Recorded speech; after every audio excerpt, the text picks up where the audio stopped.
Good morning. Good morning, Paulette Shaw, Danielle Lewis. Good morning, good people. How y'all feeling today?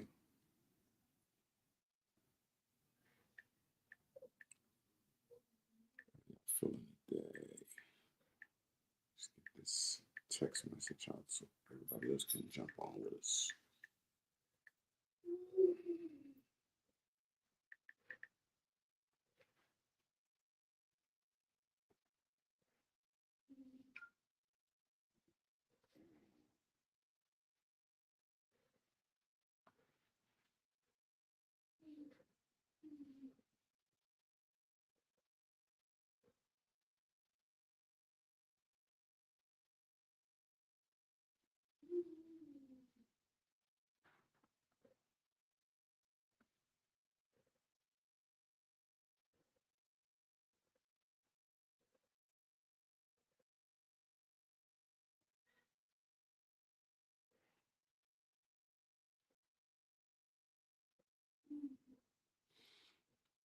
J. Lou, good morning to you.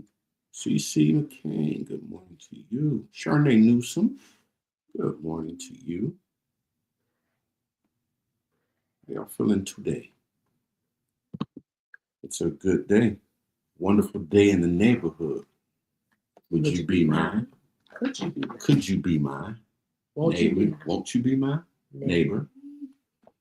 Some of y'all don't know what that is, but I hope somebody no, knows. some of y'all. I hope Some of y'all. somebody don't know who Mr. Rogers Some of y'all. is. That's okay. Don't worry. I, to be honest, I barely remember him, but I do remember him.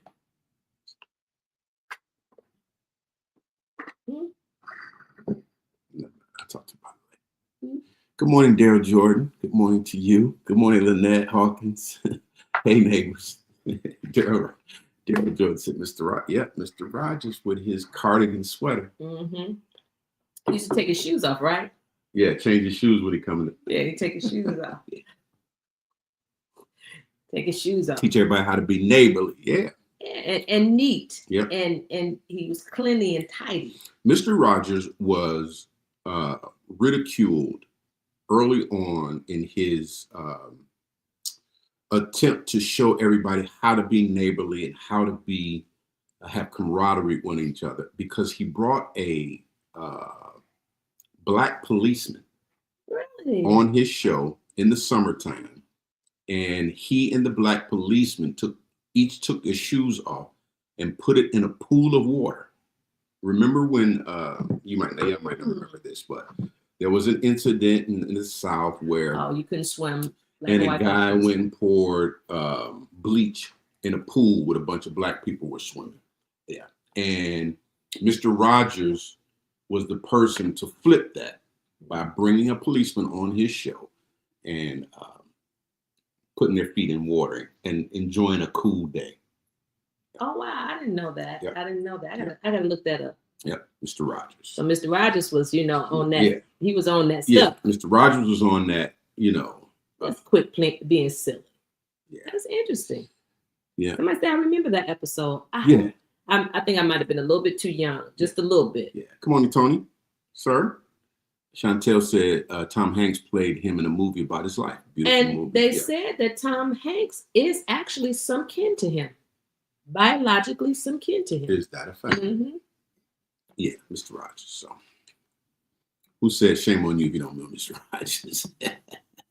PBS, Channel 56, baby. PBS? Yep. I remember Mr. Rogers vaguely, but I do remember. Okay, good. Yeah, y'all up on it. Good morning, Tanisha. It was Channel 56? PBS. He was on PBS. Oh. Public broadcasting that I can't remember that. The Trump administration has defunded. Oh no! Well, you know what? PBS used to teach you a lot of stuff, though. That's why. All the documentaries. That's why. It was some beautiful stuff that they used to show. History. I used to love it. Yeah, they defunded it because it teaches history, and they don't want you to know history. They're rewriting history like they do every 100 and 120 years. Yeah, they're rewriting history. So words don't mean the same anymore. All the words are being hijacked and flipped around and turned to mean something else so they can rewrite history. But anyway. So we're in Philippians. Are we in chapter 2? Chapter 3. Chapter 3. I'm all off. Yeah. 3. Philippians chapter 3. we have been talking about book, chapter, and verse. Book, chapter, and verse. And so we're now in Philippians. We're following the writer. We're following him, seeing what's up with what he's saying. And I do believe Philippians is the writing of Paul. Yep. And so he's letting these Philippians know something. And Timotheus, I believe that's who it is. Yep. Yeah. Come on, Joyce. She used to watch him every day. Mr. Rogers, would you be mine? And he has such a different personality. I can remember just kind of, what is this personality? Monotone. Yeah, he was just kind of. Yeah. But you did learn something from him. Yeah, you did learn something. He wasn't, he might have had something going on with him. Now that I look back on it, according to what we know now. But he was always a nice, calm, even tone. Yeah. No ups, no downs, just straight. Yeah. He taught a lot of good principles. Fundamentals. Yeah, fundamentals. Yeah. Good morning, Deborah Liotti. Good morning to you. Good morning, everybody. Good morning, everyone. How y'all feeling today? Y'all feeling good? Let me know. Let me know in the comments how y'all feeling today. Let me know how y'all feeling. So, this is Friday, and what we do is we allow you to. This week has gone by fast. We allow you to ask your questions concerning some of the things that we have been reading and talking about in the last week. So if there's anything that you would like to talk about, if there's any questions that you have the opportunity while I pray to get your questions together, and we'll try to answer it as quickly and as proficiently as we can. Again, it is Friday, and this is answer of your question day. Questions and answers. And again, we thank God for you guys. Just a reminder, Pastor Curtis and I have located a spot. It is only a few miles down from where we were. Yep. All things being equal, we are going to try to be there the first Saturday in November. Right. So we're asking those of you can and will continue in your support. Yeah. Thank you so much. And again, we're going to pray. Father, in the name of Jesus, we thank you for this word. We thank you that your word says in Matthew 6:33, but seek ye first the kingdom of God and his righteousness, and all these things shall be added. 2 Corinthians 5:17 says, therefore, if any man be in Christ, he's a new creation. Old things are passed away. Behold, all things have become new. It's the kingdom man. So we got, let me see. Lakeisha says, thank God it's Friday. Tanisha says, feeling cold this morning. Joyce says, feeling okay in spite of, still trusting God. And J. Lou said, I'm feeling good this morning. That's what's up. And I feel pretty good. That's what's up. I feel pretty good too as well. I feel pretty good too. All right, big boy. See you, my boy. Have a good day. Enjoy yourself.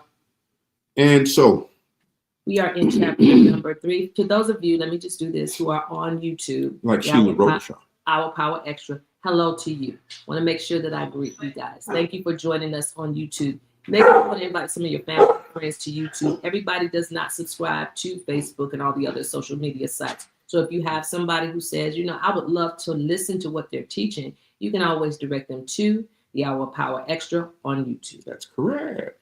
All right. Anybody got any questions they would like for us to kind of address from any of the scriptures that we've been going over, any of the kingdom message that we've been just kind of reading in context and making sure that we are getting the gist of what is being said here for everybody? While y'all getting your questions together, this morning I woke up and I was thinking about when I grew up in church, there was this teaching called, by faith. And then I heard that same teaching. And when I became a tongue talker, having faith. And I was always confused about it. And because I didn't understand, do you just believe real hard? Yeah, right. Set yourself to believe. You just, and sometimes that was kind of the context. You just believe God. How do I do that? And, this morning I was thinking about how I failed miserably trying to believe for something, and I didn't understand how to believe. And this kingdom message has helped me tremendously to know how to believe properly. I'm not believing abstractly. I'm believing in the principles of the kingdom and how they work. And had somebody just taught me that it's not an abstract, you got to believe real hard, you got to trust God. How do I trust God? Give me what it means to trust God. You just put it in his hands. You just trust. How do I do that? And when I realized the kingdom principles, and I realized that if I understood the kingdom principles and how they operated, I could have faith in the operation of the kingdom, how the kingdom operates. And that has changed my whole concept on faith, because now I know how to strategize and I know how to believe. And I am getting results in my personal life. For years, I was thinking about it this morning, I almost cried. For years, I was trying. See, that was what church was about for me. I'm talking about me. Trying to figure out this faith thing. Trying to figure out how you got faith. Good preaching. Just stepping out on nothing. And we would shout and we would run. And you trusting God and stepping out on nothing. And it preached good. But I just couldn't grab a hold to. It just wouldn't bring the results. It would, oh God. And and then you do things not understanding how faith works, and then you have a miserable fall. You give this money, and this thing you were doing was supposed to bring something, but it didn't. And then you would hear stuff like this: you don't have enough faith. And it's like, what? You don't have enough faith. That's why it didn't work. And so then you do it again to prove you got enough faith, and it failed again. Put yourself out to prove. Yeah, I'm gonna prove to God that I trust Him. I'm gonna prove to my spiritual leader. Yeah, my spirit. I'm gonna prove that I trust God. I'm going to jeopardize where I live. I'm going to prove to God that I trust Him by jeopardizing my transportation. I'm going to prove to God that I trust Him by violating principle. And I would do that. Covenant. I would do that. And then I would fail miserably. And then I would say, maybe I don't have enough faith. And then when it didn't happen, it was the devil. And then when it didn't happen, it was God said no, but delay is not denied. Okay. And then it was, you got to add a little more sauce to your faith. Just all kind of stuff. You got to give a little bit more. You got to trust a little bit more. Get another scripture to go with. Right. It was always all these different don't work strategies. But then when I found out management, order, and structure, which you actually can find in the kingdom principles, and I started doing that, I was like, oh God. I spent 20 years doing something, almost 20 years. And what we found out was most of the principles that we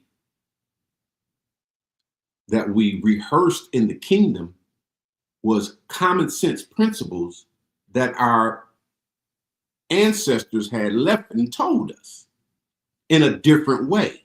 Without reading the scripture, they showed us how to pay your bills, how to do this, how to have integrity, how to put away, how to believe God, how to say that's spiritual and this natural.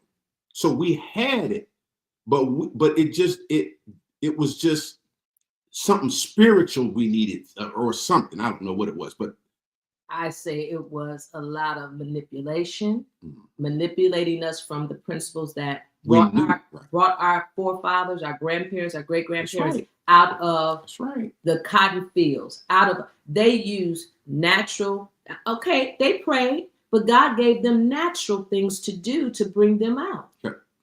They prayed, okay, but that ain't it. You got to do your part. Their lifestyle. Oh, yeah. What they had to do to survive taught them principles that they knew would work. Absolutely. And us not having that experience that taught us principles that we saw worked agriculturally caused us to look for some other system, just rename it. But then when you got back to the Bible, that's the system Jesus used to describe the agricultural seed time harvest principle. Management, order, and structure is simply seed time and harvest in a different terminology.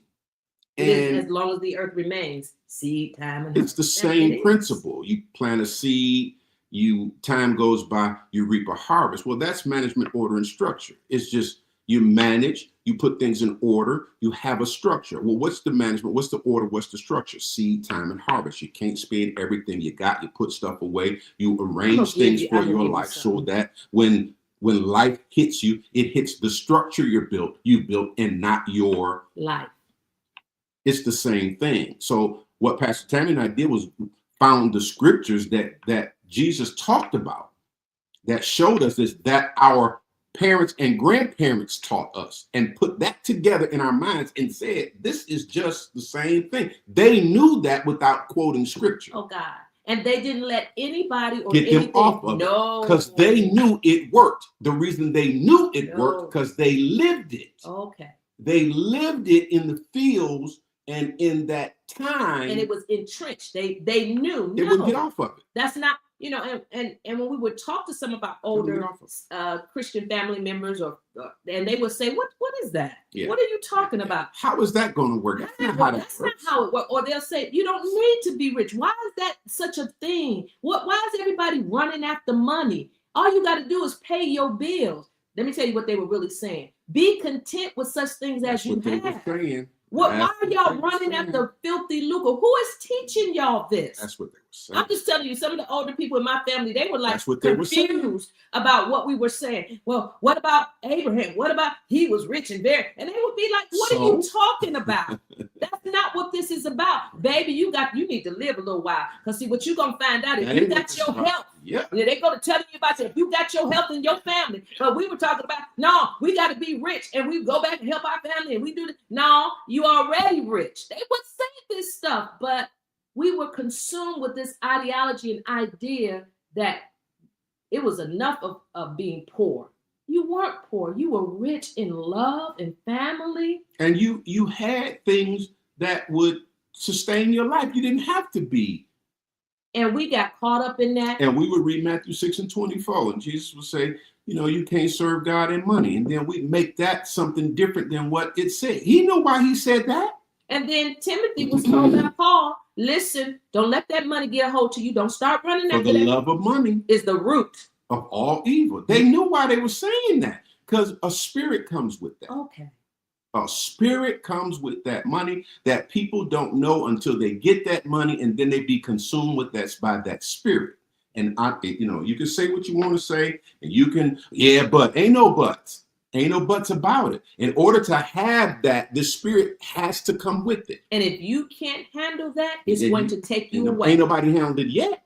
It's going to take you away. Everybody that I've seen, especially in the church, because, I got an airplane. I got a blah, blah, blah. I live like this. What is the reason for you telling us that? Have you ever thought about that? Why are you standing up in front of me telling me that? What is that supposed to do for me? And then they flip it because they know what they're saying is covetous. They're trying to make you covetous. And then they'll say this, well, you can have what I got. Well, I don't have the streams that you have. Yeah. I got a job. And why would I want what you got? I'm not you. I have my own life. Why would I want what you got? See that? And I don't know how you got it. I really deep down inside don't really know how you got it. People tell you what they want you to know. Because everything you tell me how you got it don't work for me. Okay. So you tell me you got it by giving, but then when I do what you said you did to get it, it don't work for me. So then you didn't get it. That's not how you got it. And anyway. But I was thinking about that today, how much I appreciate the kingdom and the principles of the kingdom and how I understand it now. And it has stopped me from feeling like God don't love me. I just want to put that in there. It stopped all this. God must don't like me. You know how hard that is to carry that you're doing everything that you're being told will make the difference in your life, and it never happens. And then you start carrying this concept secretly or openly. God don't really like me because I'm doing everything that they say they've done. They said they did this, and this is how they got it. I'm doing it with the integrity of my heart. I'm doing it, and it ain't happening for me. So then that must mean my family must be cursed.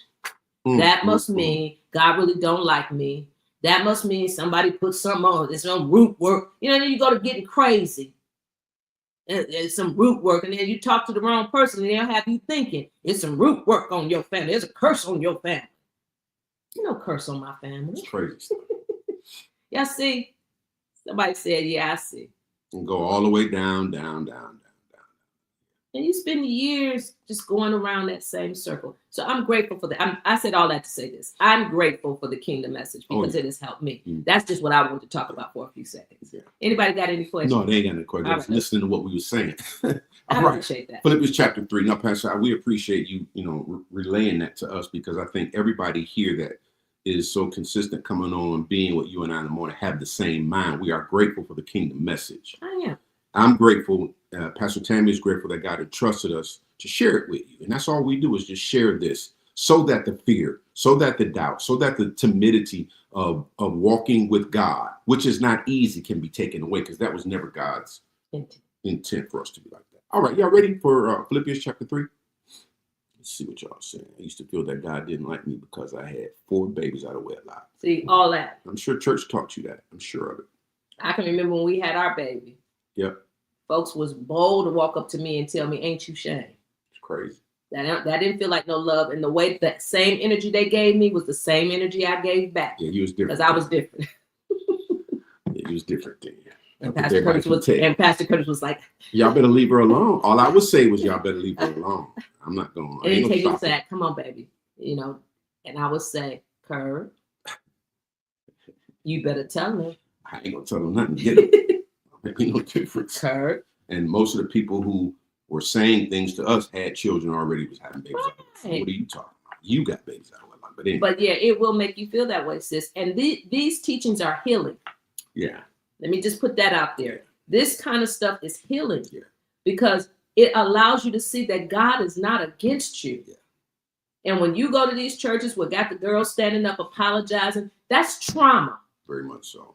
The boy going on, he probably up there playing drums or singing in the choir or on the organ. Or and impregnate somebody else. But the girl got to come and apologize. Do you know how much trauma that is? And the kingdom message comes to take you out of that trauma, to let you know that God ain't no smoke between you and God. God ain't mad at you. God ain't mad. We had a young lady, I think she had 4 children. She started very young. And, I encouraged her to do certain things, but I never encouraged her to get rid of none of her babies. I didn't do that.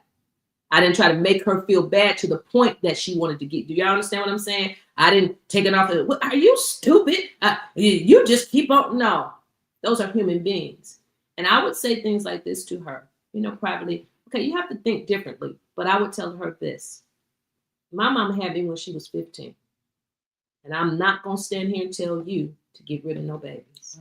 My mama didn't get rid of me. And I know I was born in a time they didn't have abortion clinics on every corner, but abortions were going on. Sure.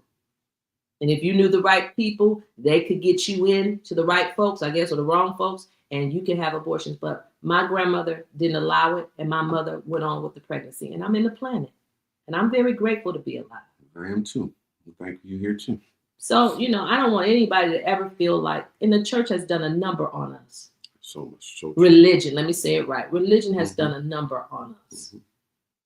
And so to every girl, to every young man has been traumatized in the church. Come on over here to the kingdom. Right. And let's get free of all that. Right.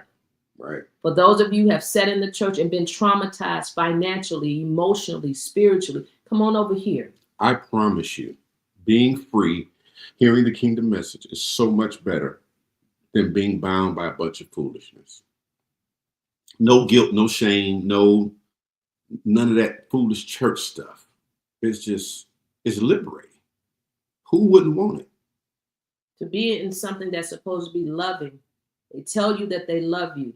And then the moment that you disagree with something that's going on, you are cast out.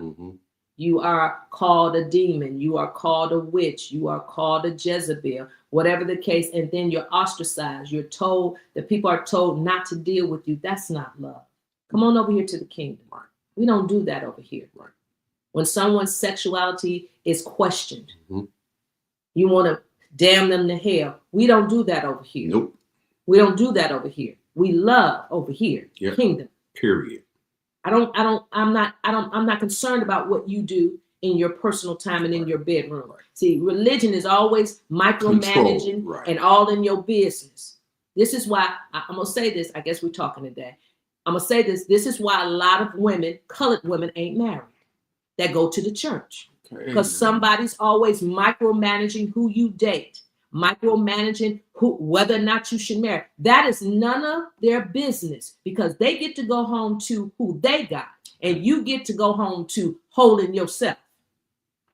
But over here in the kingdom, we let you make the decision. Sure. We give you the information and we let you make your decision. That ain't none of my business. You ain't even got to ask me what I think about somebody. I don't think nothing. Ain't right.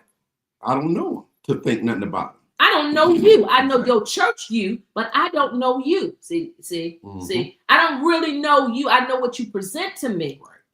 Because we all got a church face, but I don't know who you really are at home. Only you and God know that. And that's all that matters. So God and you know what you need. Let me give you a hand, thumbs up on that. So when you meet somebody, to take that person to your spiritual leader or to the prayer warriors, and then they're supposed to be able to look and see in the realm of the spirit. If you got to think, no. Why would you take somebody that you want to connect to a bunch of women or men that ain't got nobody? You think they're going to encourage you to be happy with a person at home and they ain't got nobody? Why would you go to a dry well for water? And I'm going to say this too, as kingdom citizens and operating in the kingdom. No. If you are having sexual relationships, that's between you and God. You got your sexual, if you're having sex, I have people call me and they all condemned and, Pastor, we was having. Listen, that's between you and God. Yeah, right. I don't need to know that. So y'all quiet. But let me tell y'all something. Let me tell you how Pastor and I talk to people. Listen, I don't need to know that. I don't need to know that. That ain't, listen, because what I'm going to say to you, I'm not going to include none of that. I'm not going to berate you. I'm not going to scold you. I'm not going to spank you. I'm not going to praise you. I'm not going to laud you. I'm not going to thank you. I'm not going to even include that because I don't care nothing about that. You're in a physical body that is designed to procreate. Once you open those doors of intimacy, those doors are open.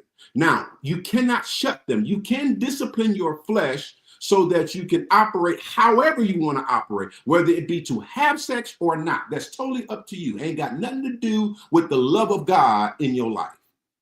Let me give you two. Ain't got nothing to do with the love of God in your life.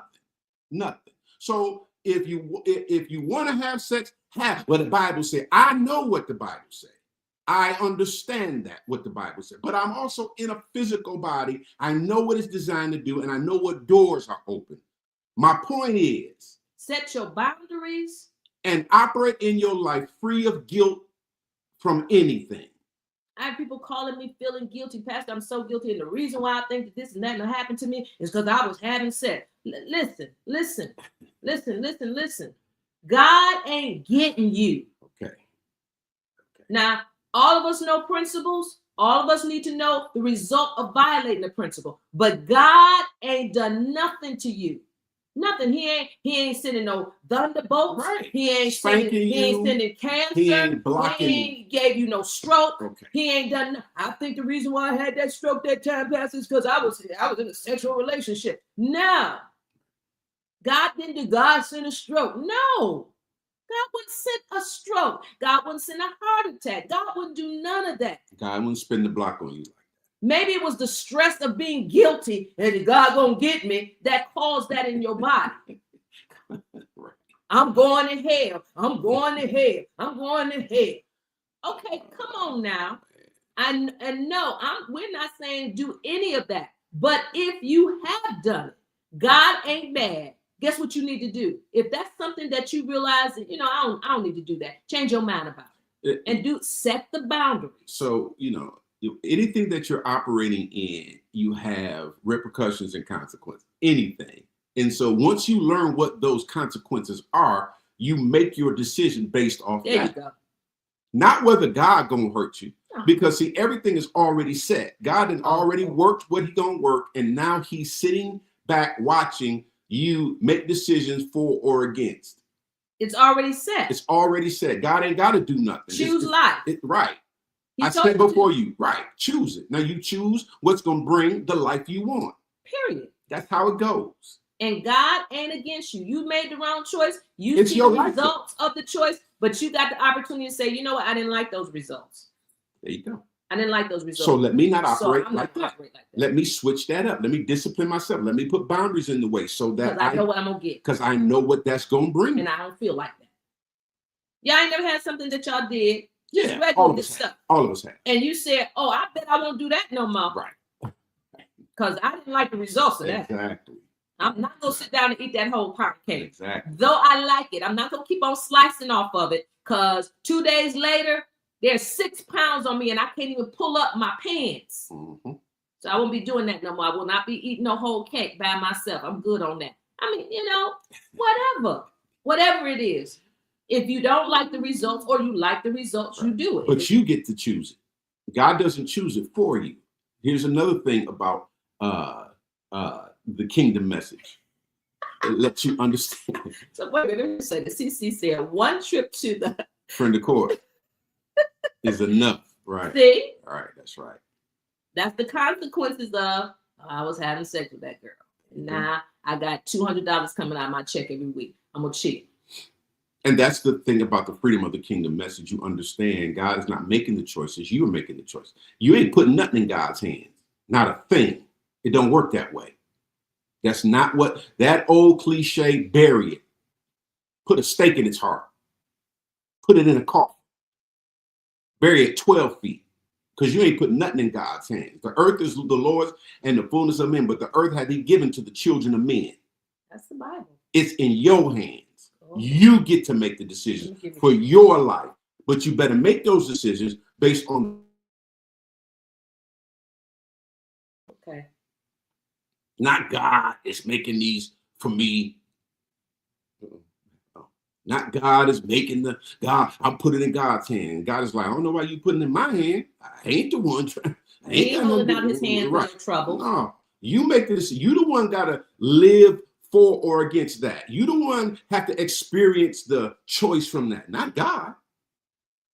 And this is why we say to young people, there's some mistakes you can make. There's some things you can do in sex and you procreate and you have a human being and you can't take that back. No. You got to live with that. Yeah.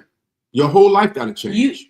Oh, Lord. Your whole life got to change. You can make a decision off a bunch of feelings, bunch of emotions. Yeah.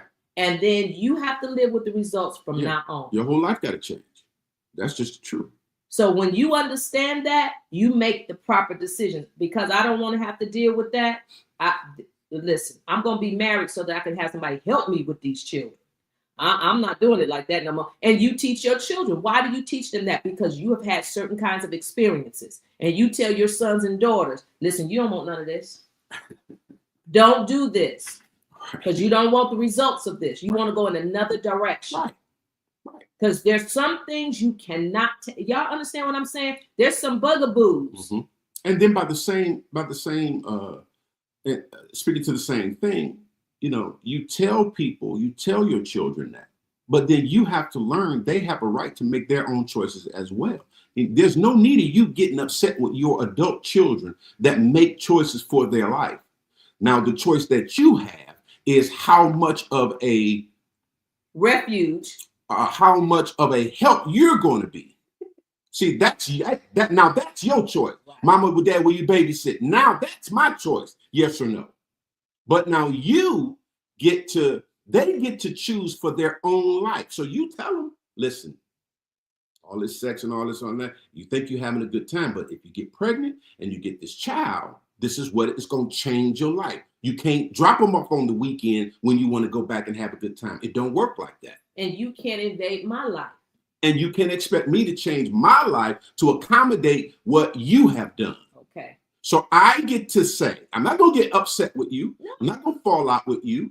But also, I'm not going to make it easy for you just because you've done that. This is your life now. So you must make choices based off that. And you don't get to bail just because. This is the decision you got to live with for the rest of your life. You don't get to bail. When I became a mom, I'm a mom. That's it. You a daddy? I'm a daddy. You a daddy now. This is what you got to do. While the mama's at work doing midnights, you got to be up doing what you need to do, daddy, to take care of the children. This is what it is. You can't go play ball 4 or 5 nights a week no more. You can't do it. You have a responsibility. You have a responsibility. You have to figure it out a different way. Before I gave birth to my son, I can remember I was in labor and Pastor Curtis had came to get me and we were standing on my front porch. I had already became conscious of what was getting ready to happen to my life. I really was conscious of it. And I turned to him with the water running down my leg and down the porch. And I told Pastor Curtis, I said, goodbye, Curtis. Goodbye to the life that we have known. And we shook hands on my porch while I was in labor, and we said goodbye to our former life. I told him, when we come back here, we're going to be parents. I was 21, and I knew things is getting ready to change. And sure they did. Boy, did they. This little hollering little boy. Boy, did they. How many? He needed more diapers? 5 pound, 2 ounce, and needed infamy. He needed more. He got to hit more diapers? What? Kurt, we need some more formula. Okay. All right, then. I'm going to go by Costco and pick up a case. Was it Costco or was it? Sam's. What is it? Well, I think it was the toy store. Oh, it was Toys R Us? Toys R Us. That's where they used to sell. I think that's where we used to sell it back. Toys R Us on Van Dyke and 8 Mile. Okay. I remember it was something like that. Van Dyke and 8 Mile, Toys R Us. Okay, I pick it up on my way. $40. $40 for a case. I just bought a case Monday. It's Friday. It's gone. Mm-hmm. And pick up a case of Pampers. Okay. I get paid Friday. I was gone. Okay. Well, I'm sorry, baby. Because we weren't married. We were not married. And we had to live with the decision. I couldn't send them back. I didn't want to. And I didn't want to. So there are things that if you don't set the boundaries and you don't understand, and again, you can't blame God. I didn't blame God. No, that was sex. Right. That's what brought that. Yeah. That was sex. Right. Simple as that. That wasn't God. He didn't have nothing to do with us having sex. He didn't step out of heaven and say, stop, Curtis and Tammy. Don't have sex. No, we knew the consequences. We knew it. Right. So we did what we wanted to do. Okay. And then when the repercussion of what we doing what we wanted to do happened, we took care of it. We stood up and we became adults about it. Ain't nothing, and wasn't easy. No, not anybody saying that, but no. we just did. We some days I cried. Yeah. And then let me say this too: being young people and stepping into this new life, when it was time to make the decisions to stay together and do what we needed to do, we had the conversations and did it. We were mature about it. We didn't listen. I didn't go to my pastor, even though I know they meant well. I can remember one of the deacons really trying to put pressure on Pastor Curtis to marry me. But I went to that deacon and said, stop doing that. Don't do that. You're going to make him hate me. Don't do that. And he said to me, oh, okay, all right. All right, baby, I won't do it again. Yeah. So we had to make that decision. Yeah. And so we had to sit down, talk to each other and find out, where we going. And what did you want to produce and what did you want to leave in the planet? And that's what we did. And so you make the decision and you move forward. And you make the decision. And when hardships and hard times come, you stick to what you said. And nobody is saying this. I believe this is how you get the marriages of 30 and 40 and 50 years. Because you make the decision. And then you stick with it. And no matter what come or go. Because we're not in a marriage trying to figure out who gonna mess up first so I can get away from it. I'm trying to beat you to the punch. Right. Yeah, no. We're in this relationship and we're going to honor each other and we're going to find ways to stay together. Did y'all hear what I just said? Find ways. Right. Find strategies. Make decisions. Just how to stay together. Not the plan B to get if out. It don't quick. work out. No. I'm gonna get out. No. Ain't no get out. No. Ain't no get out. That getting out is not an option. Okay. That's not an option. That means if there's something going on that is hurting my spouse, then I gotta change. Period. They don't like that. So I gotta simple. change. Y'all quiet. It really is that simple. Curtis doesn't like this. So I gotta stop doing it. People try to make staying together difficult. It ain't difficult. If you see if you take the selfishness out of the equation, because when you see your spouse hurting from something that you're doing, you stop doing it. It's that simple. It's that simple. You get rid of that selfishness. I don't care if it hurt them. I want to do this. No. Okay, but no, that's not how this works. You're not in this alone. If you were in this alone and nobody was counting on you for any aspect of their life, you could do that. You could make the decision to stay out all night long if you wasn't coming home to somebody. But if you stand out all night long, it's having somebody to have doubts and trepidations about your relationship. Bring your hips home. That's not a part of your life anymore. You got to change that. That's just how that works. This is how that works. This is what adults do.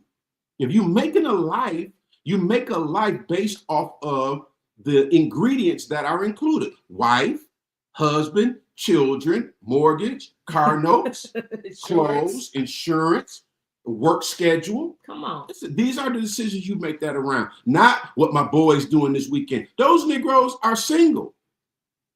They get to do that. You said, I do. You don't get to do that anymore. You don't get to do that anymore. You don't get to have your way. Look at the numbers going down. You don't get to have your way. Look at everybody running. Look at folks running. Look. You don't get to do that anymore. You said you didn't want that life anymore. That's what you said. You said, you said I do, I want this life now. That's what you said. That's what you said. So now you have to make decisions to enforce that. Decisions that require change in your thinking and in your heart. Oh, look. And that's male and female. I don't get to sit around my girlfriends and get full of all of that. Men ain't crap. Men will do anything. I can't get full of that. You can't trust them. I can't get full of that because I made a decision to get in a relationship with this man, and it's marriage. And I can't allow people to put things in my head because they've had bad experiences. Correct. He has not done that to me. So I need to stop having these kind of conversations. Boundaries. When the conversations get started, you don't let yourself get seated with that. I don't care if it's mama. Right. I don't care if it's mama. Right. She made her decisions about who she wanted to be with, and whatever the results of that was, that's her business. Right. But I'm in another relationship, and I can't be seated with that negativity. I can't be seated that all men cheat. I can't be, because if they cheating, who they cheating with? Women. Or something weird. Is it aliens? Who they cheating with? But we say all those things, and then it permeates our soulish realm, and then we start saying things that ain't happening, hearing things that's not happening, and now we find ourselves, because we set no boundaries, now we're out of sorts, and we don't want to be in a relationship. And it'd be 10, 15, 20 years later, you recognize, I should have stayed married. Mm-hmm. This is why you don't allow people in the so-called church or religion to tell you who you can and cannot marry, because sometimes we only get one shot at one thing. You might get only one shot with that person. Mm-hmm. And they go on with their life and marry. And then 20 years later, they see you and you like, you know what? I should have married them. Mm. I should have married them. Mm. You see them and they have gone on with their life and they're living the life that they wanted to give to you. But you let religious folks tell you, honey, I think he got a devil. Honey, it was the way I looked in his eyes. Same person ain't got nobody and ain't had nobody for 10 years. This is the same person who said God told them to leave their spouse 20 years ago. Mm-hmm. And they ain't never remarried. And all they do is stay at the church praying. They pray at the prayer wall all the time. No, seriously. You got to look at people's lives before you let them put something in you, seed you. Let me see if you happy. Is she mean as she want to be? So no. You have to make your own decisions about your life. I don't know how we got on this. Is this helping y'all? So. Somebody said the whole house. It's out here now. We out here. Yeah. So we believe in the kingdom helping us to make proper decisions. Mm-hmm. Well, in all areas of our life. And even if you make a mistake, this is so liberating to me. Even if I make a mistake, I'm not held bound. Now, let me see if that's setting. Even if I do the wrong thing, that doesn't cancel out God's love for me. Right. Even if I'm going to live with the consequence. Well, the best thing to do is to own up to the decision you made. You own up to the decision you made. I made that decision. This is the result. So if I don't like it, okay, well, now I learned something from that. Let me move forward in the decision that I made. And sometimes those decisions you can't put them down. The baby's here now. He's 5, he's 9, 12. 15. It's harder 9 than it was when he was 5, because 9 he think he grown at 15. So I got to deal with that. It's just it is what it is. So you have to deal with it. But again, whatever decisions that you make, you have to know God ain't mad at you. He's not disappointed in you. It ain't like he just found out when you found out. He already know about you. In the mind of God, you have lived and died. God know you, and he ain't mad at you. And I just want to free somebody this morning in that concept. You have made some decisions. Okay. You got people teaching that you can't remarry if you married before because you still married to the first wife. You still married. What are you talking about? Don't bind me up with that nonsense. We're divorced. I get to marry again if I want to. Right. With more information Right. and more understanding. Right. But I get to marry again. You got people binding folks to you still married. Even though you divorced, that's still your spouse. Don't bind me to that. That's not right. And the kingdom comes to free us. How many of y'all have been freed up since y'all been hearing about the kingdom and operating? I have too. How many of you have been freed up? How many of you have been freed up enough to go to your children and say, your adult children, I made a mistake. All that stuff I was doing in the name of church, and I thought I made a mistake and I apologize. How many of us have gone to our children once we gained this liberty and let them know, I should have let you have more liberty, more freedom, and I apologize. I thought I was right. I was wrong. And now that I'm operating another way, God has allowed me to see things another way. I apologize. Free your children up. Yep. And so this is what the kingdom does. It frees you to acknowledge I made some error, but God ain't mad at me. I'm going to change it, and God ain't mad at me. Yep. Somebody say I have. Yep. I've apologized to my children. I told y'all that. Too spiritual. Yep. And just wrong. Yep.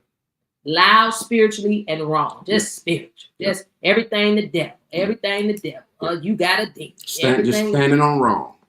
Standing on it. Wrong. No results. Standing on it. And because your children, it's your children, your adult children, that tell you that you can't accept that. I'm the mama, I'm the daddy, but you still was wrong. You were wrong. You were wrong. We were wrong. Some of the stuff we were doing was wrong. And we have to acknowledge that. That's part of the kingdom, to go and look at it and see the error and say that was wrong.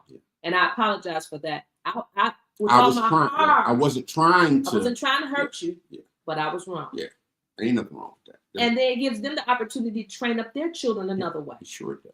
And it gives them the opportunity to be free from the harm that some of our decisions caused. Because some of our decisions cause real harm. And it puts you in a different light in your children's eyes. Mom and daddy came to me and told me they was wrong. Yeah. You know, some of the things that we did in the name of religion put fear on our children. Sure, absolutely. Stress on our children. Absolutely. Undue pressure. Right. Yeah. They were afraid that there ain't gonna be no food because you was given to the spiritual leader. Ain't gonna be no lights and gas. Some of them experienced the lights and gas being cut off. Some of them experienced the man coming to the door, knocking on the door, coming to get the car. Some of them experienced that. Do you know the stress that can put on a 12-year-old, 11-year-old? The stress of when anybody pull up, what is this? Right. Well, we're losing now. Right. Are we getting ready to get put out, going to school and hoping and praying, listening to conversations, trying to hear what mom and them talking about because I'm trying to make sure I'm okay. Are we going to be okay? Because the last time you gave that $2,000, they set all of our stuff out. God didn't do nothing. That's undue stress on a child. And I know adult children. I know their parent. I know their adult child now who have called me and said, Pastor Curtis and Pastor Tammy, I thank you for teaching kingdom because let me tell you what life was like. And they tell me stuff. And you know what I say? I'm so sorry. I'm so sorry that happened. I'm so sorry that you lived in that kind of fear. So we have, as religious folks or however you want to fix it, we have taught things and been taught things and did things that put stress on our children. We did. Some of y'all, your parents put stress on you. I have somebody told me their dad would take all his money and give it at the church, and they would be eating cornbread and toast, and because dad had given all the money, and so we ain't had no food in the house. And this person is grown, and still remember that stress.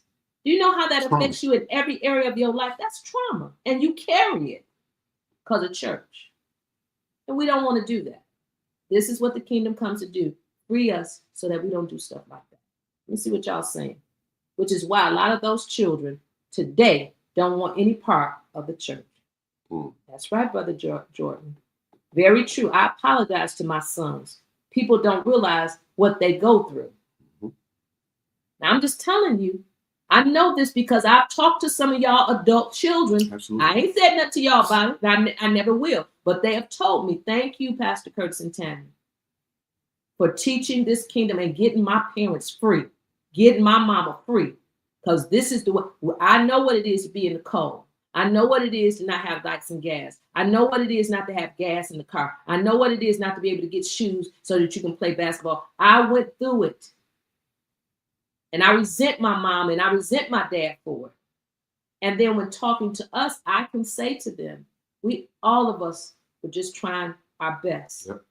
I didn't know. Yep. I just was trying to. Yep. And we can tell them, you have children now.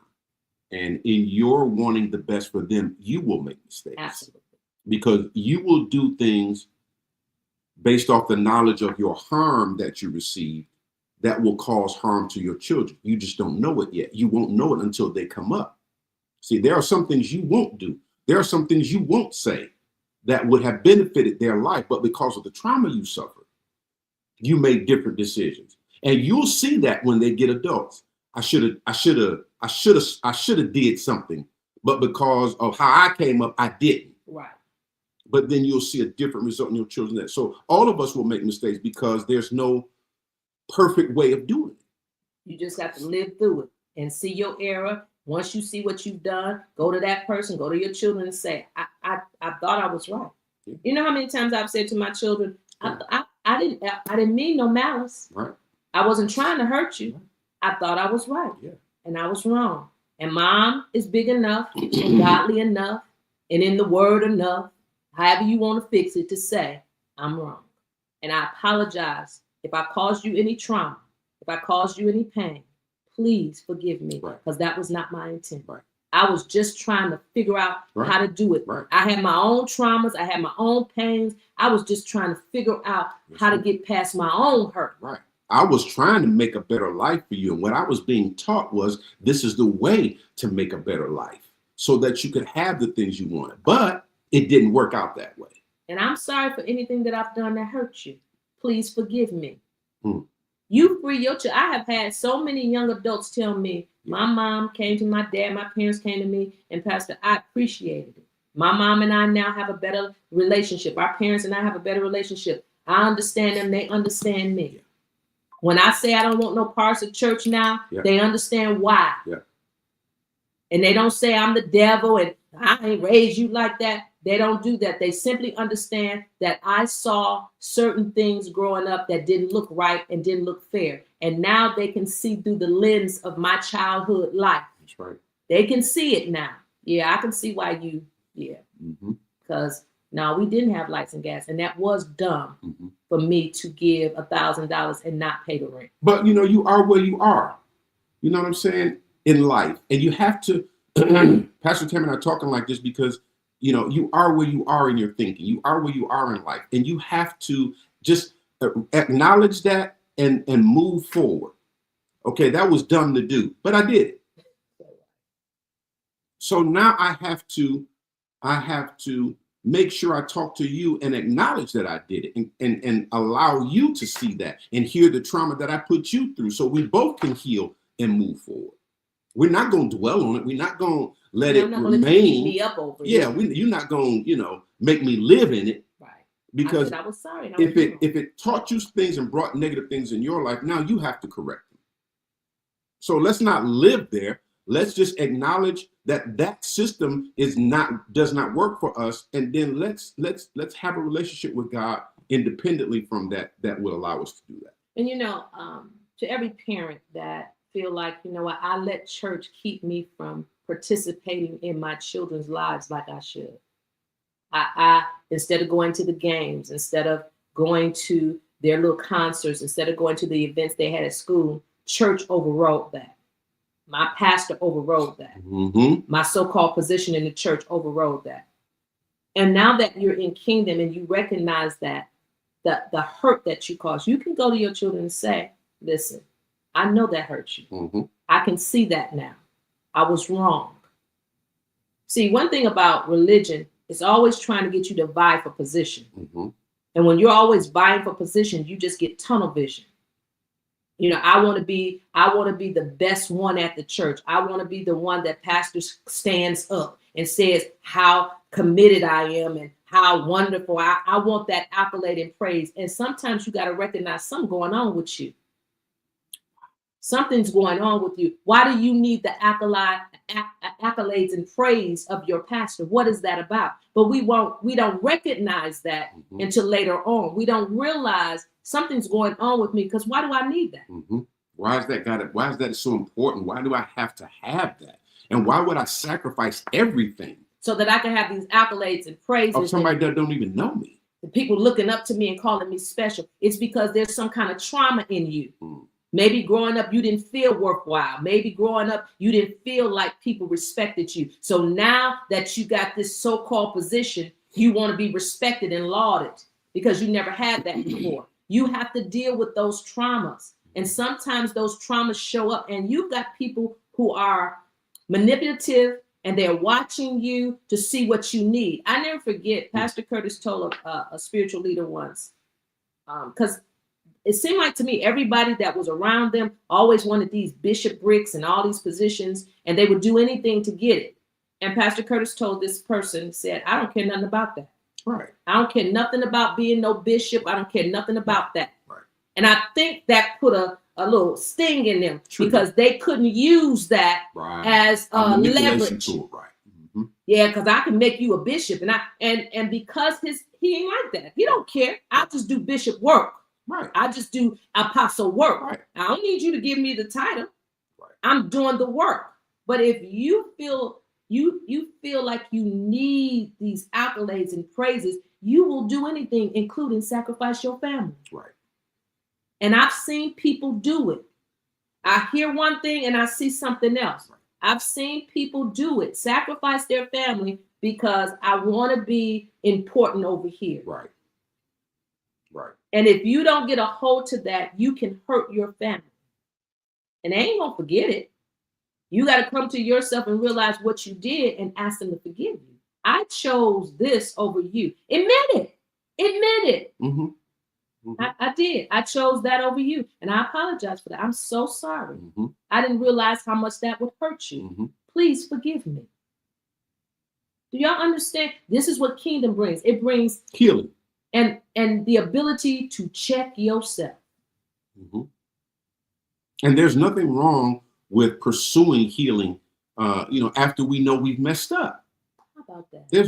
It's to me, it's the highest aspect of our character and integrity to go to the people that we know we've harmed and say, but it's difficult when it's our children, when it's our spouse, when your spouse was saying, I wanted to go here, but you were saying, well, I got to go to church because you were vying for the favor and a position. And then when you didn't get it anyway, or you got it and now you realize it ain't about nothing. That's the rug right there. You get it. It ain't about nothing. It don't mean nothing to God. And all it is another opportunity for you to give some money. Okay. Because now you own 4 auxiliaries, and each auxiliary is expected to give money. So you expected to give out all this old foolishness. When you realize it ain't about nothing, but you harm the relationship. But you have to mend those relationships. And the easiest way to do it is to go and acknowledge I was wrong. There's nothing wrong with that. And when you can acknowledge, and it's not no if I done something to hurt you. No, you know what it is. Yeah, you acknowledge the harm. I hurt you. Yeah. Not know if I hurt you. No. I hurt you, and I know I did because you didn't told me. Most of this is from selfishness because we're looking for these moments of praise or these titles from people that don't mean nothing, just another opportunity for them to have a money grab in your life. And once you get the position and you discover what's in it, all you do now, I got to give $250 for this auxiliary. And I'm giving $500 over here. And I'm giving $300 over here. And so you're going to get almost $2,000 out of me for your birthday. I've seen men confer titles on people I know they don't like, based off conversations I've had with them.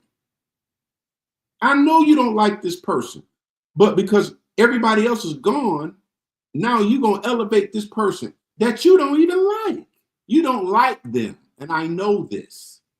And the only reason you're doing it is there's a money grab. You know that you can get some money out of them. And the person that you're elevating knows. They know. You wouldn't give them the time of day while everybody else was around. But now everybody else got wise to the game and left. Now they're your favorite. Wise to the game. Did y'all hear that? Wise to the game. And again, this is where kingdom comes in. And it starts to open up your eyes so that you can see. And you recognize, okay, we can't do that no more. We got to start doing things that, one thing that I learned about kingdom, family is important. Yeah, super. It wasn't just COVID that made me realize how important, because COVID, it put another dynamic of family in me. Mm-hmm. But when I started really studying and understanding kingdom, God ain't never told us to just walk away from our family because they don't believe the way we believe. He never tell us that. And when you're in religion and someone wants to control your life, the first thing an abuser does is get you away from everybody. That's right. Separate you. That's right. Okay, so their voice becomes the most important. Y'all didn't hear what I said. When you're in an abusive relationship, this is how you can identify it. Okay. Let's get these identifiers. The first thing an abuser will do is manipulate you out of relationships. Long-term relationship. They got to isolate you. Mm-hmm. They don't want any other voice but theirs to be the prominent voice mm-hmm. that you hear. Mm-hmm. So they manipulate you. So when it comes to religion, the first thing that they do is, if your family members don't believe the way you believe, you need to stop dealing with it. I don't care if it's your mama. And anyway, I'm just as important as your daddy. God gave you to me for me to raise you up. I'm your spiritual father, and my wife is your spiritual mother. We're more important than your mama and your daddy, because we the ones that can lead you to God. But had it not been for my mama, had it not been for my dad. And when I get wise to you, I'll see that mom and them was right. Mom and them trying to figure out what's wrong with you. What's wrong? You can only come around me when you need to borrow money. What's wrong with you? At Mother's Day, you brought me nothing. Father's Day, you bought me nothing. I saw you walking down the aisle giving $1,000 on Mother's Day, and you didn't give me a car, or you gave me just a car. But I remember I was the one that sent you to college. I was the one that worked and made sure you had what you needed. I might not be perfect, but I was there for you. What did they do for you? Besides isolate you from me. Now, mama is tripping, mama the devil. All of a sudden, now you got to get away from me. Wait a minute. What did I do to you? And if I did something to you, why can't we talk about it? Mm-hmm. So y'all quiet. Why can't we talk about it? See, there's some things that I look at now, oh boy, don't wait till mama gone. Don't wait till mama gone and daddy gone. Don't do it, y'all. Right. Don't let religion get you out of relationship with your family. Please, son, please, ma'am. Right. If that's where you are right now, go correct that right now. Please. Go correct that right now. Don't do that. Don't let mama and them leave here with that on you, and then you come to your senses. You talk about regret. Don't do that. There's some small regrets I got. Just don't small. Do that. I can see where I should have spent more time with my mom than we in a conference. Well, okay, Tammy girl, mm-hmm. I just want to know, if y'all was stopping by. No, mama, I can't stop by. I'm in a conference. I should have stopped by. Right. Y'all understand what I'm saying? Skipped the whole day. Skip the whole day because my mama said, well, Tammy girl, I just was calling. I knew you and Curtis was here in Detroit, and I just want to know if we was stopping by. I should have stopped by. I should have said, I ain't going there. I'm finna go spend time with my mom.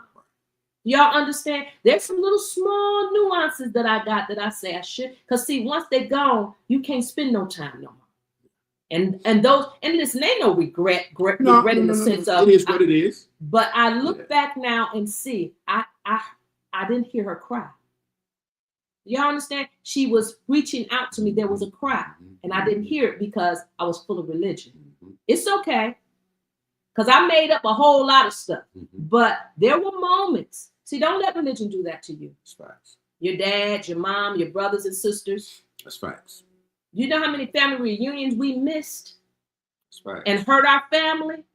I can remember They didn't exactly say it, but it was like, it was inferred. Right. Why y'all ain't coming to the family reunion? We got church on Saturday. Y'all can't miss one out the year? No, because we just trying to serve God and be right. Intentional was right, not to skip the family reunion because we don't care about it, but we thought this was more important. But the reality of it wasn't. Family is important. Yeah, equally as important. You don't have to sacrifice family to please God. Oh Lord, you don't have to get free today. You don't have to not be around family to please God. But see, you sometimes you just don't learn that until it's too late. Doggone it. There's some people that I wish I could go back to. They're going on now and say, let's hang out. We didn't go to church this Saturday. We didn't go to church Sunday. We canceled everything and we just gonna hang out. We just gonna hang with our family. We're gonna allow our children to hang with their cousins. We're gonna, y'all. Yeah. And you get in that religious mode and you start being isolated and you start walking away from your family. But the kingdom comes back to restore. Right. The kingdom comes and it restores us to our right mind. Right. There you go. See, religion, you lose your mind. Take you out your mind. Right. Absolutely. That's your mama. The Bible says, honor your father and your mother in the Lord. For this is the first commandment with promise that it might be well with you and that you might live long on the earth. It didn't say nothing about honoring your spiritual leaders over your parents. Or honoring church services over that. Right. And we don't learn, we were talking about this last night. Can y'all tell? It's some things that you don't learn and recognize till you get older. Unfortunately, it's just the way it is.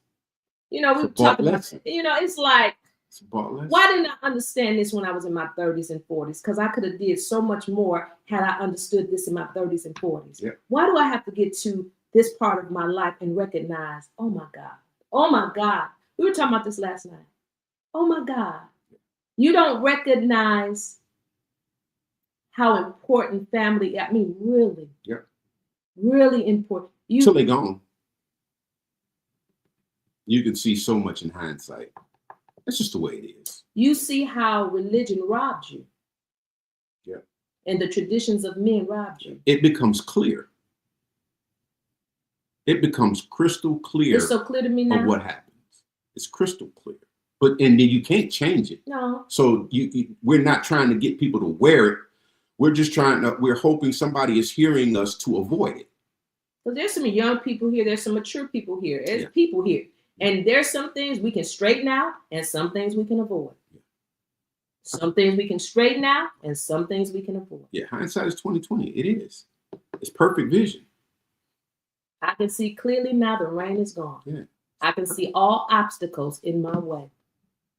I can see so much now because I'm kingdom minded.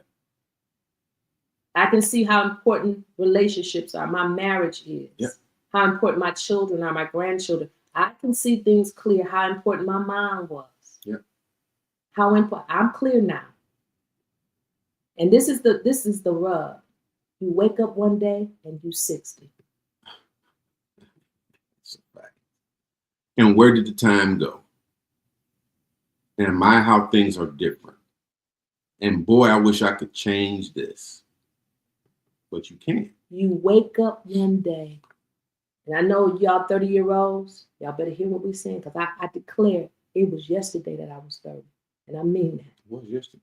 It was yesterday. And I got 30-year-old children now. And one day you wake up and you're 60. Mm-hmm. I told my 34-year-old daughter last night or this morning, I said, it was last night because I went to the store last night and I bought my grandson something. And his mama told me, I said, don't buy him. I said, don't buy him something. And I said, you don't tell me how to spend my money on my grandson. I don't tell you how to spend your money. You don't tell me how to spend my money. I said, you're his mom, but I'm your daddy. Don't ever forget that. You don't tell me how to spend my money. But the point I'm making is,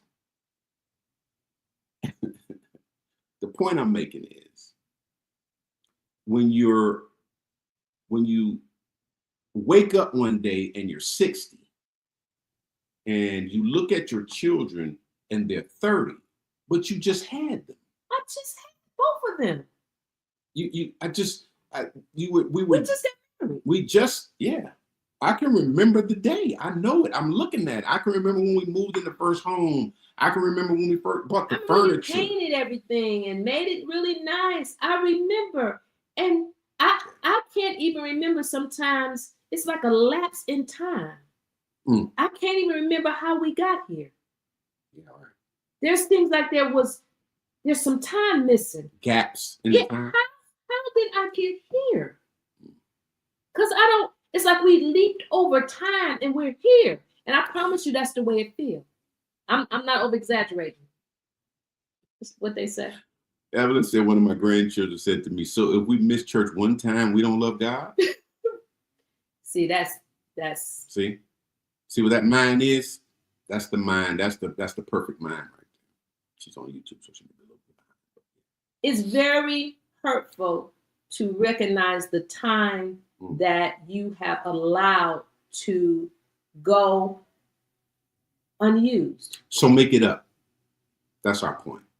So redeem the time. See, that's the scripture. Redeem it. So redeem the time. Make the time up. If we brought trauma, we brought harm, we were absent, make the time up. You can't make it up. Yes, you can. You can try. Yes, you can. You can do things different. Yeah. Make the phone calls. Have the phone calls that you used to have. Have the conversations that you need to have. Show that you want to have the reconnection. Yes, you can. Yes, you can. You know, and I think back on all the times that religion told me that certain people were demons and I needed to get away from them. That they full of demons. No, they weren't full of demons. They were full of trauma. They were full of trauma. And you won't understand this till you start understanding kingdom a little bit better. No, they ain't no demon. Right. They may be in some darkness, but it came from trauma. Right. And our objective, what if Jesus operated the way we have operated? Everybody got a demon. Jesus went and healed folks and delivered folks and loved on them. And folks. Told us to do that. But we get in religion and tradition and we want to get away from me. I never forget one sister told me, she had her and her husband had a real serious situation. And the husband hurt himself terribly. And she said that she went back to the church that she was a part of because she had to actually take care of her husband. And she said she went to hug her pastor and he did this. See, let me tell you what that meant. You cursed. See, they have been talking like that. They have been talking about a curse being on her and her husband. And this is why that bad thing happened. Because he said something against me. He was talking negative against me. And that's why this thing happened. And don't hug me because you got a curse. And do you know the trauma that put on that woman? That her husband had an accident and he was harmed. That she was in a position that she had to take care of this spouse. And that the people that she had been helping for years and doing all this stuff for years, that when she came and she needed some comfort, some love, some understanding, they lifted their hand. Blocked the hug. And blocked her because you are cursed. Y'all. That's what it comes down to. When I can no longer use you and your life is so foul, I don't even want you to be around me because you cursed, so get away. What if Jesus did that kind of stuff? You don't never read it. Only thing you read Jesus would get with is religious folks. He would get with them Pharisees, Sadducees, and scribes. He would tear their tails up. Wouldn't he? But when it came to people who were oppressed of the devil, people who were oppressed in sickness or disease, Jesus loved them and he helped them. That's right. That's right. And this is what kingdom starts causing in your head. No. I'm not going to reject you because of your sexuality. No, I'm not going to do that. No, I'm not going to do that. Y'all quiet. I'm not going to do that. I'm not going to tell you you're going to hell. I'm not going to do that. I'm not doing that. I'm not going to condemn you because you've had babies and you're not. I'm not going to do that. I'm not going to condemn you and tell you you're going to hell because you don't believe the way I believe. I'm not going to do that. If you burning incense, if you going in the spirit because you want to take shrooms, I'm not going to condemn you for that. Y'all quiet. Come on, Pastor, help us. Oh, you a drunkard. They got a problem and they need help. You on drugs. You's a prostitute. You on your way to hell. No, there's something going on and we got to encourage them and help them. Mm-hmm. I never forget, and I'm done. We're done. When we used to go down Mack Avenue. Mount Elliott. And Pastor Curtis said, see, it's real easy to go to the gas station and put gas in folks' car. I ain't saying nothing wrong with that. Do your thing. But when you really want, because see, a little bit of that to me is showing off. We got the money to put gas in. I ain't got no problem with that. Do that too. But when it comes down to going down where the baser folks, we think they're base folks. We think that this is the terriblest group of folks. No, those are the most needful folks. Right. They need us. Right. And we would go down to Mack and Mount Elliott. One Saturday out of the month. And love them people. Feed the people. Give them what they needed. We would go down to Hart Plaza. And they got a whole city down there. Homeless people that I didn't even know if they had it. We were serving food.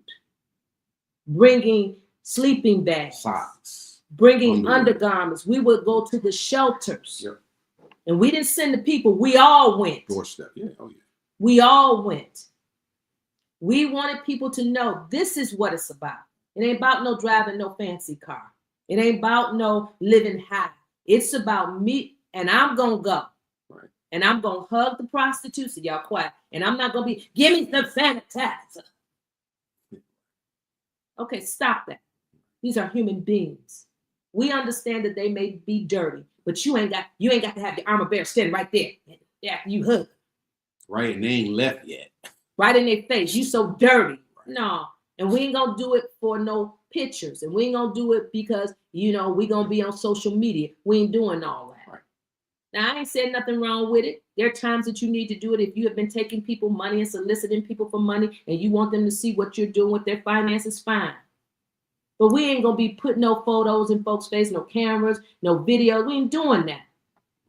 The lowest time in your life and somebody want to come up with a phone and put you on Facebook. No, we're not doing that. So we would go out. No cameras, none of that.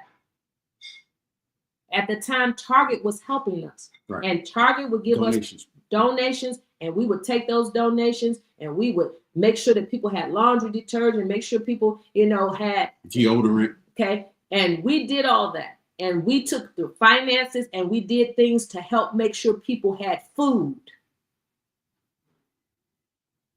And you know what? That was kingdom. Mm-hmm. And it did something to my heart. Because they look like me. Yeah, they were me. I know she's a prostitute, but she looked like me. Who wasn't but a paycheck away from that? I know they on drugs. Right. I know they on drugs. And let me tell you what's the most phenomenal thing to see when you go down to the shelters and you meet these homeless people. I know most folks think they're dumb and uneducated. No. And no. I was meeting folks with PhDs. No.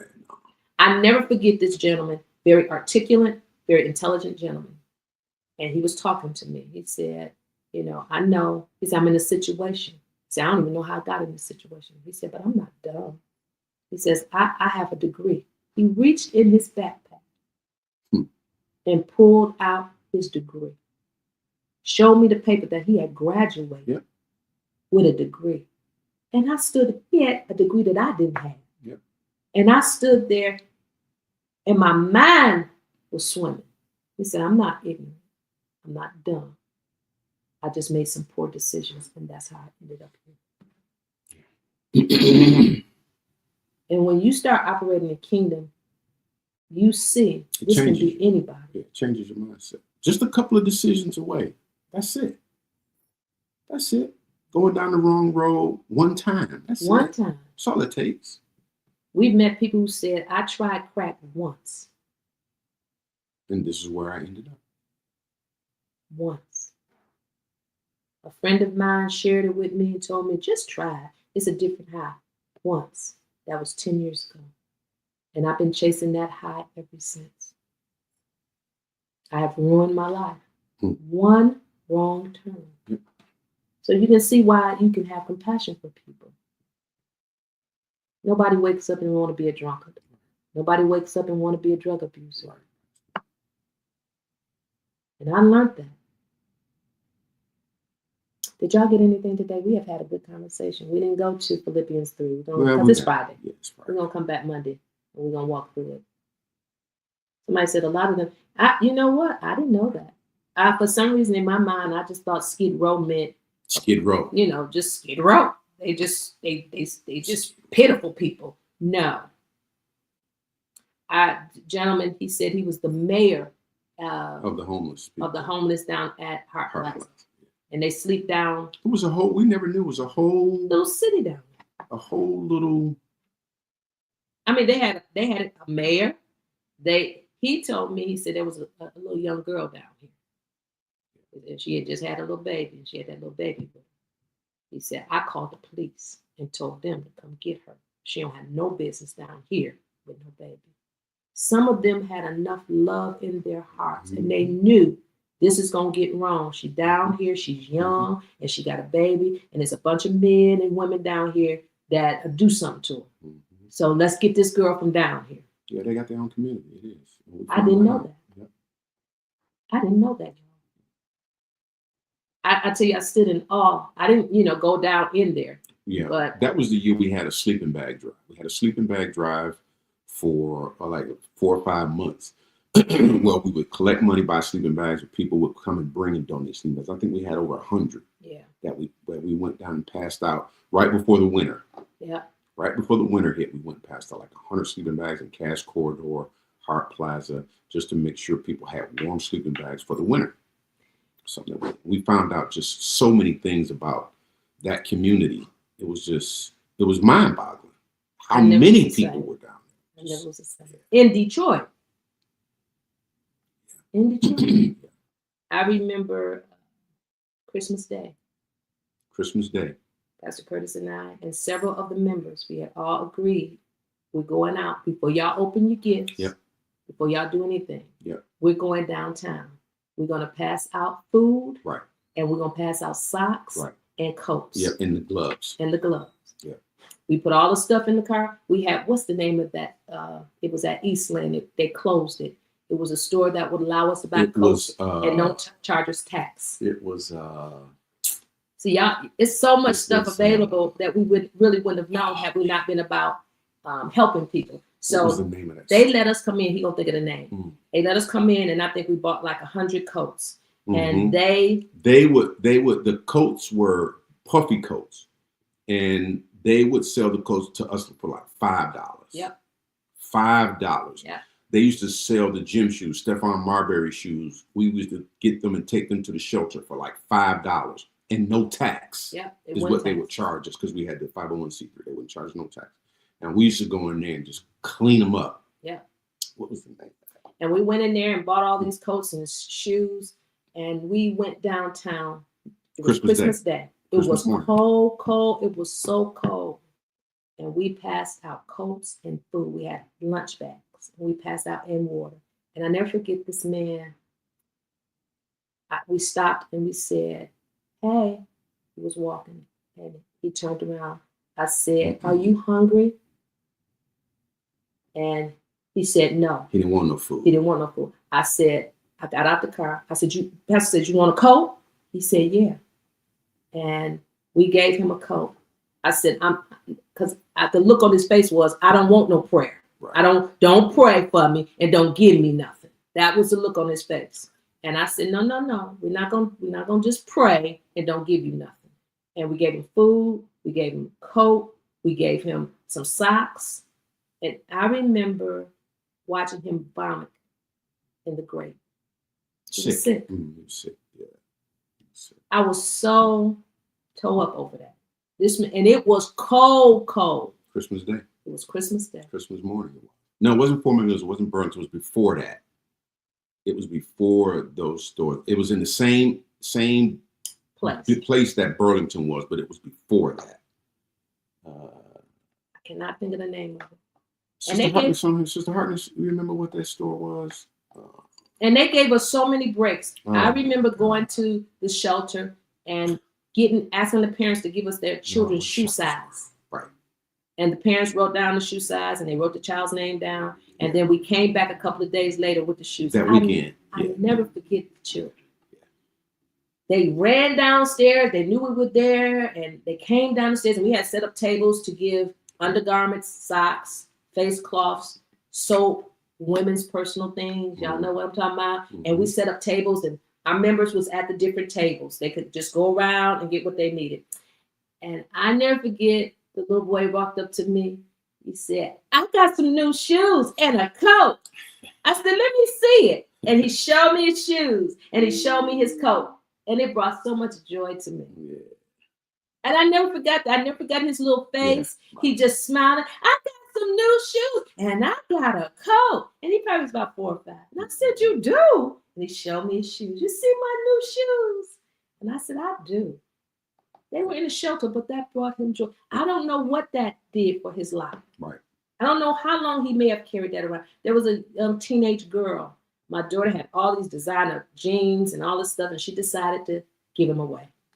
And she came down, and she was at a table with all her stuff. And the teenage girl came over. She said, you giving away this stuff? And my daughter said, yeah. And she looked just like my daughter. And she got all the jeans. My daughter had all these jeans, gym shoes. Remember when I don't even want to talk about that.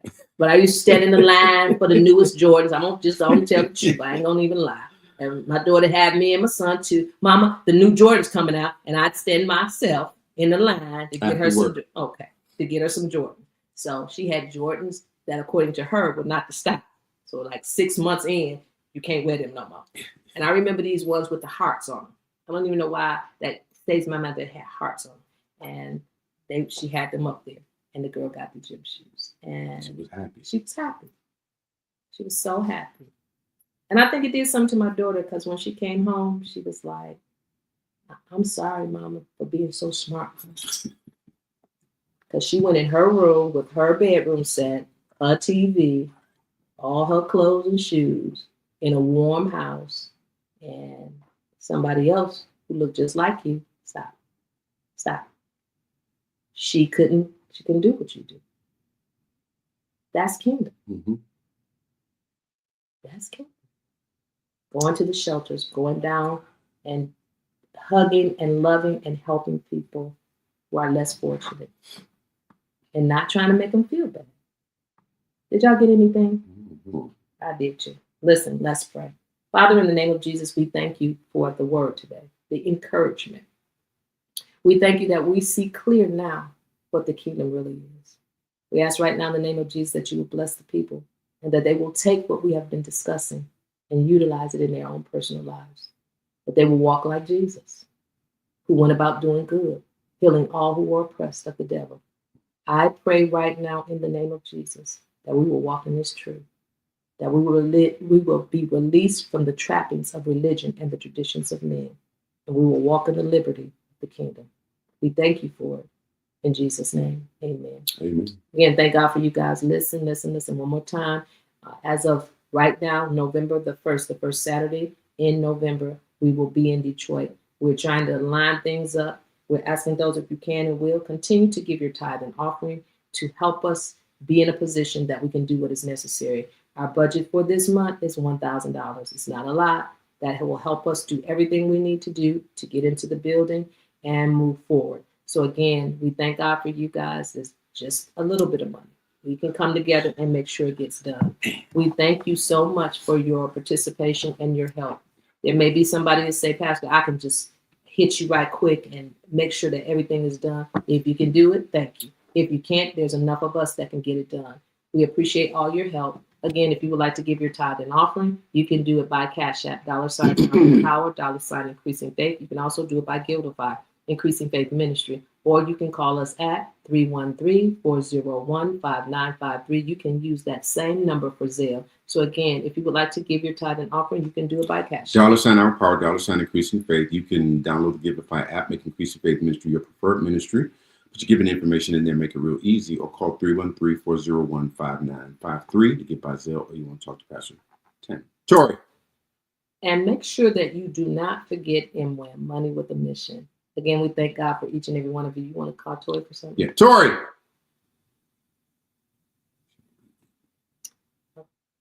Get her out. What was the name of that store at Eastland that we used? That remember we got those, used to sell those Starberry shoes?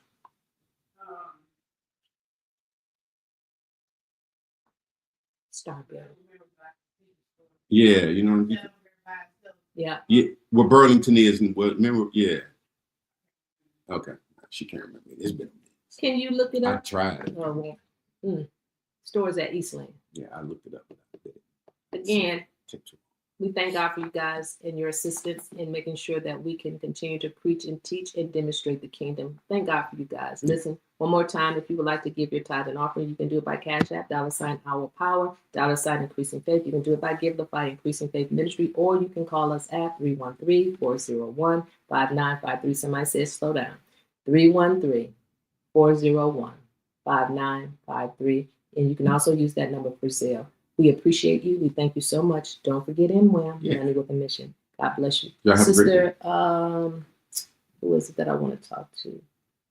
Sister Joyce, I'm going to be giving you a call. I hope you're still here. Sister Joyce, I'm going to be giving you a call in a few minutes. Again, thank God for each and every one of you. It has been an honor and a pleasure to serve. See you again on Monday. 8:15.